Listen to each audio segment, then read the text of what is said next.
இப்போ நம்ம வாழ்க்கை கணக்கு பார்க்க போகிறோம். நம்ம கணக்கை சொல்லுவேன், அதுக்குரிய படமும் அந்த கணக்கு செயல்பாடும் அதில் இருக்கும். அதை கரெக்டாக எடுத்து இந்த விடையும் சொல்லணும். சரியா?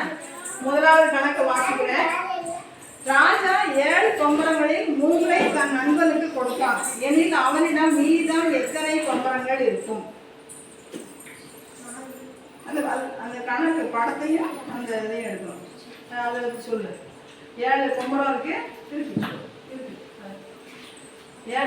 இங்கே காட்டுதாங்க.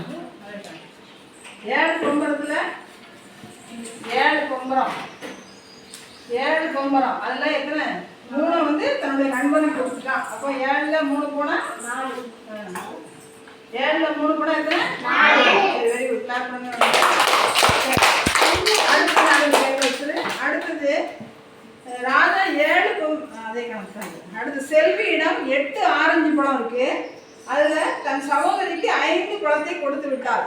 எனில் மீதம் அவரிடம் எத்தனை பழங்கள் இருக்கு? 2ஐயும் சேர்த்து இருக்கணும். கரெக்டா 8ல் எத்தனை கொடுத்துருக்கா? 5 கொடுத்துருக்கா. 8 ஆரஞ்சு பழத்தில் 5 கொடுத்துருக்கா. அப்போ மீதி எத்தனை இருக்கும்? 3. Very good. அடுத்தது பாரதி தன் வீட்டு தோட்டத்தில் வரிசைக்கு 3 செடிகள் வீதம் நட்டு வைத்தான். எனில் 2 வரிசைகளில் எத்தனை செடிகள் நட்டு வைத்தான்?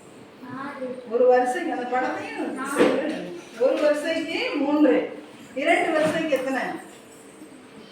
எதை எடுப்பீங்க? Very good. கேட்டுட்டார். 2 யார் ஒரு வரிசைக்கு 3, 2 வரிசைக்கு 23, 1 3 23.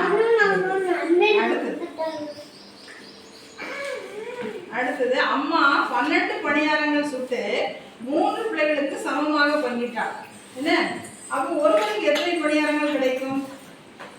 படத்தையும் எடுக்கணும், அந்த கணக்கு குறியீடையும் எடுக்கணும்.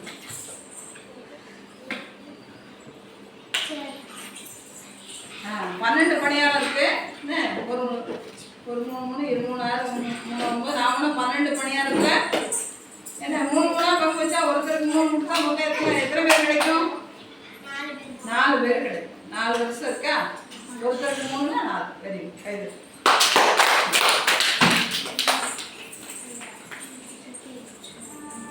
அதான் ஒவ்வொரு கணக்கு 2 2. சரி, நன்றி.